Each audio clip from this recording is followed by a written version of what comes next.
Well, Edmond, health authorities down here in Kisumu are still divided on whether it is really cholera or dysentery. We are made to understand that they have already sent samples to the Kenya Medical Research Institute station here in Kisumu, and they are waiting for those results. And so as at now, what they are treating is dysentery, even though some are also alleging that it could be cholera, because most of the patients who have come in, and even the ones who have succumbed, were exhibiting symptoms akin to cholera. That is acute diarrhea and also vomiting, and at the same time producing watery stools with the blood stained, which are blood stained. So some of the medical officers here who we have managed to speak with are alluding to cholera. And of course, even as we speak now, there's a high team of both the national and county officers traversing a village nearby here, which is worst hit by this problem called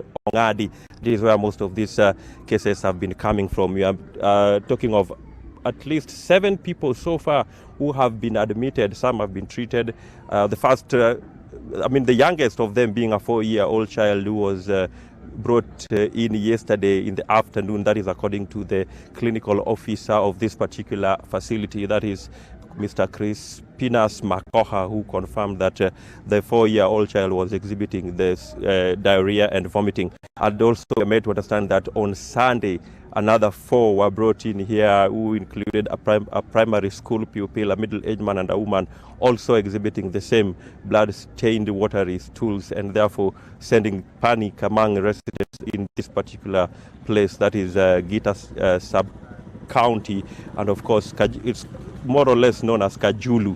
And that specific village I've mentioned, they are called Ongadi, where we are made to understand that a lot of the cases that have so far been treated here at Gita Sub-County Hospital have been coming from. Remember, this particular outbreak is happening at a time when health workers in Kisumu County are on their 3rd week of strike. Remember, they downed their tools a while back, raising issues to do with the salary arrears, non-remittal of statutory deductions, and a raft of complaints there which are yet to be addressed, and therefore they have been on a go-slow since the time. That was around the 10th.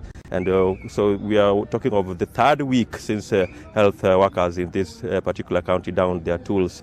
And so there's sort of a crisis as far as this particular outbreak. A looming crisis actually is here as far as this outbreak is concerned. And from here we are going to head straight to Ongadi village, where we've seen a lot of traffic heading there, including even donor partners.